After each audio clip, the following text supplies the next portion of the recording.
एक कहानी सुनाती हूँ मैं। क्या था कौवे की। एक बार एक कौवा था जंगल में, तो उसे बहुत प्यास लगी थी, तो पानी की तलाश में इधर उधर घूमने लगा। तो उसे घूमते घूमते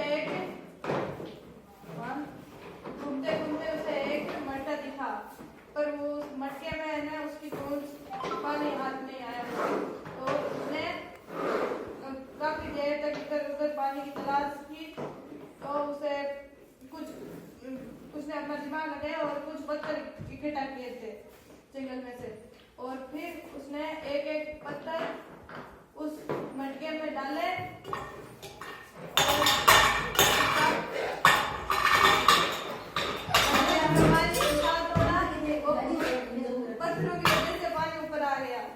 और उसने अपनी प्यास बुझाई।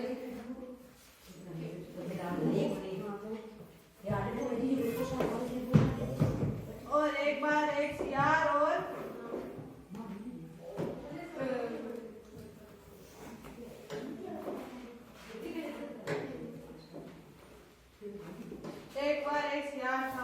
सियार और लोमड़ी, तो दोनों एक अच्छे दोस्त थे।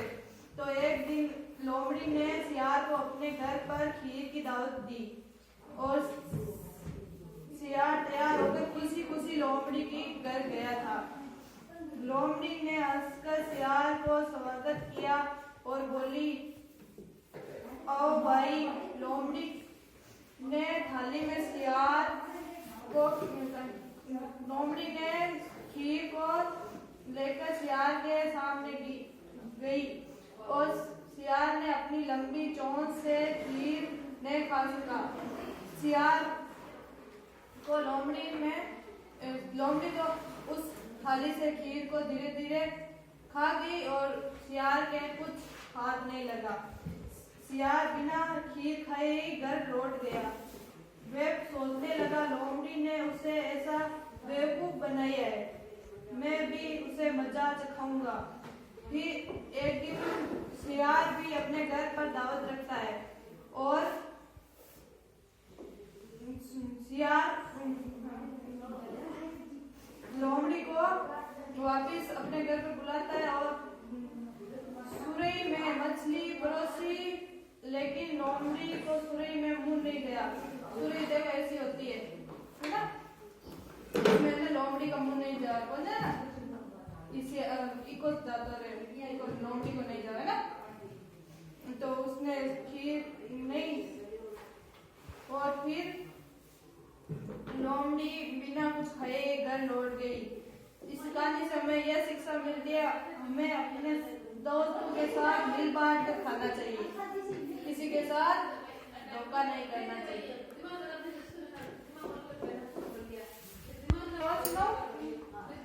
एक बार एक विक्रेता था, टोपी विक्रेता।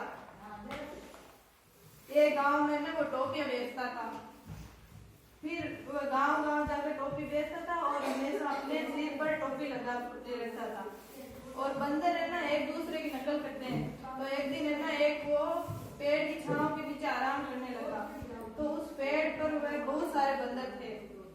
तो उस विक्रेता की सर पर टोपी लगे देखकर सारे बंदरों ने उस पोटली से सारी टोपियां निकालकर अपने सर पर लगा ली, और उसने बहुत सुंदर टोपी पहन रखी थी। उसके बाद बंदरों को एक शरारत सूझी, और वे लगा ली टोपी, और टोपी बेचने वाले की नींद खुली, तो उसने देखा कि सारे बंदरों ने टोपी पहन रखी है।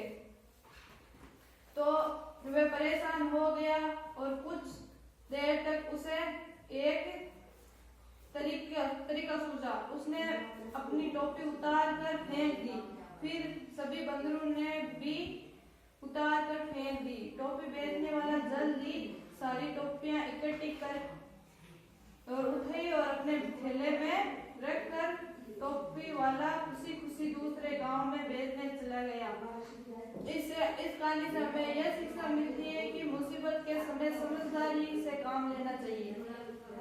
ओके।